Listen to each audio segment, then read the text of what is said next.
I'm a huge coffee drinker.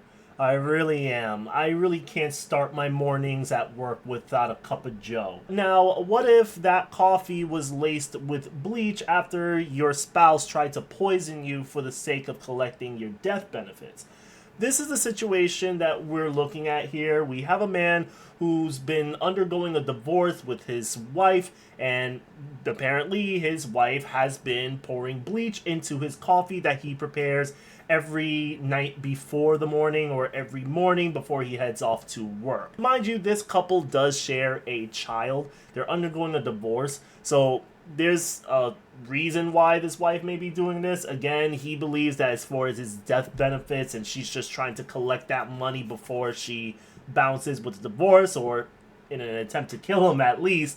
But we all do have some videos to share. But before we get to the videos, let's just discuss the context of everything before we move on. We have a family right now that is located in Germany. Last year, like around like March, this gentleman, the husband, was in the military, and his wife, at least then, and their child was with him in Germany when he was stationed. He noticed that his coffee was just tasting funny. It kind of tasted like bleach, if you will. And he kept drinking coffee for the next 2 or 3 weeks, but then he started to realize that as he was drinking coffee time and time again, there was that lingering taste that just didn't sit well with him. He decided to, go online and buy some chemical strips, like testing chemical strips. Things that you use for the pool. You dunk into a pool to see if the chlorine or the pH balance is off and everything. He decided to take matters to his own hands and do some investigation to figure out what was going on. He's decided to, you know what, I'm gonna let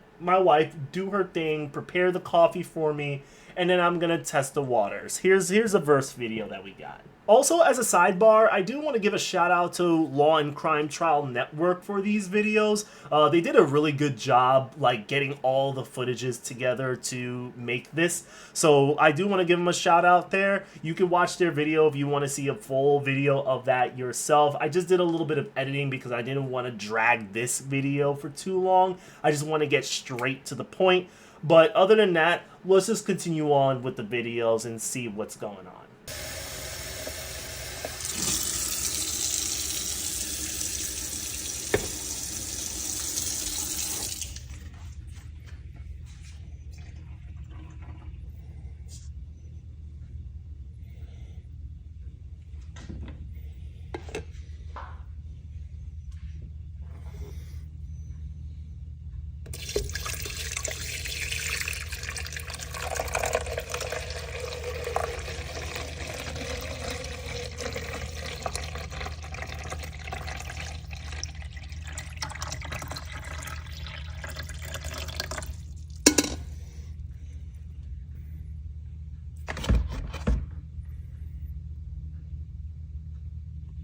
You already see it there. He first poured the water into the coffee pot itself. He took the testing strip, he swiveled it in there real quick. Doesn't take too long to get your results.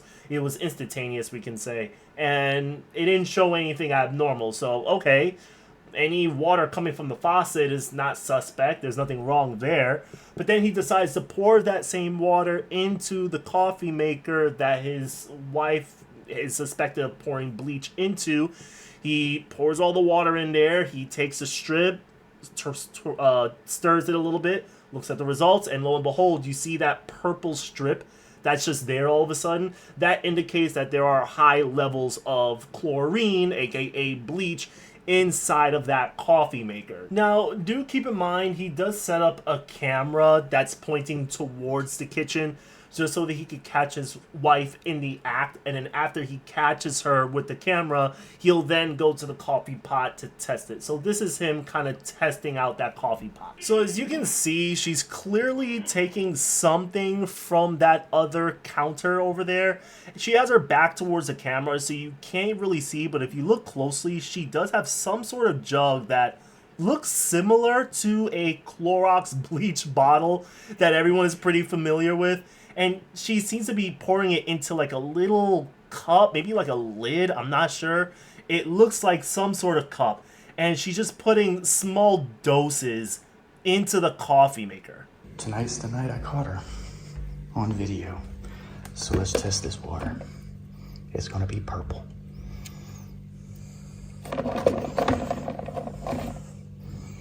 Boom.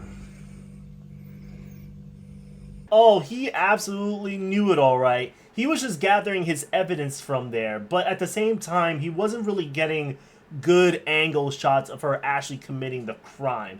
Yes, we can clearly see that she's pouring something in there, and yes, we can see that he's testing the water, and it does come up to be, you know, chlorine or high levels of chlorine. At the same time, it was very difficult to see what exactly she was pouring into there. Anybody could look at that and say, okay, well, you can't prove that that's actually bleach. Yeah, there's higher levels of chlorine, but how do you know for sure that she's responsible for why the chlorine levels are so high? Now, he needed to catch his wife more on the spot, and he needed to build his evidence. Plus, not to mention, they were in Germany, and he didn't want to press charges on her in Germany, of all places. He kind of wanted to wait until they went back to the States in Arizona, Tucson, Arizona, so that he'll be able to properly charge her. But in the meantime, he took it upon himself to gather more evidence. And here's another instance of her pouring bleach into the coffee maker. This was around at night. As we mentioned before, he tends to prepare his coffee before, you know, the morning, so he doesn't really have to set up the whole coffee machine in the morning where he has to rush to get to work. His wife here, being a little bit opportunistic here, pouring some chlorine or bleach into the coffee maker. She also has this tube, and we don't really know what that tube is. That actually looks like an actual tube, like around like this size. I don't know if that's chlorine or if that's bleach from Clorox. Yeah, Clorox. So there may be some other substances that she's put in there that may be a little bit stronger or more intoxicating. I'm not quite sure. And in the meantime, you guys are probably wondering, like, wait, so is the husband still drinking all of this despite the fact that his wife is poisoning him?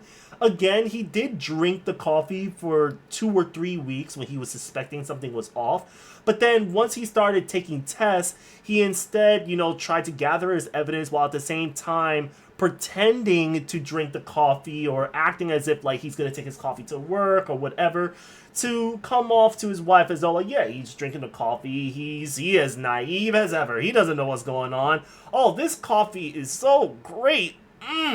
Oh my God, honey, what coffee are you buying this from? Do I smell? Oh my God, it has some chlorine notes into it. This is...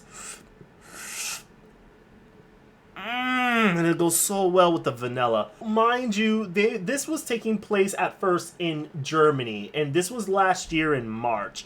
It was later on around, like, I believe in July, they moved back to their permanent home in Arizona. And then in Arizona, he wanted to find out if he could catch her again or she would consistently start poisoning his coffee with bleach. And lo and behold, she does, I think 4 days after they arrived. So he catches her on the spot with the whole coffee situation thing on camera. Mind you, he installed cameras around his home.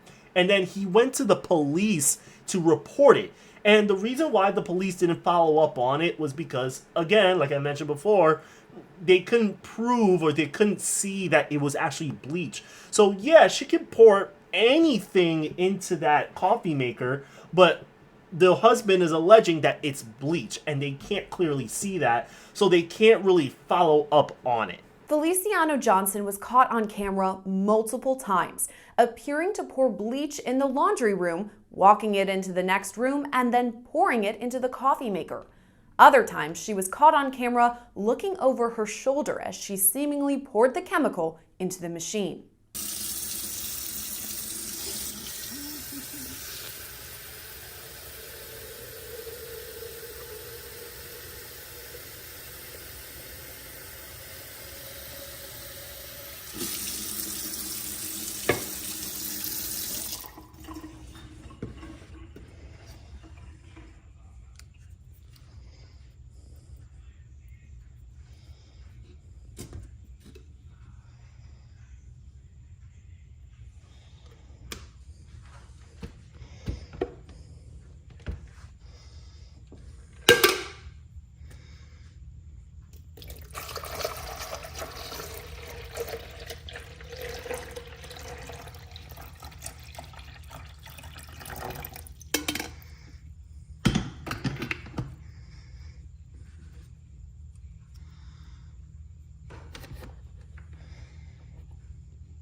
his wife is very committed. I would think, like, it's already July and she's been trying to poison her husband since March. You would think between March and July, you would think to yourself, like, he hasn't been sick. I'm putting all the bleach into his coffee. He's been drinking it. He even complimented on the whole vanilla and the aroma that he's smelling, and it tastes great. I don't understand it. He's not sick. He's not dying. He's not ing. I don't get it. I just think it's actually pretty crazy that he's able to, tolerate so much bleach and crazy pH.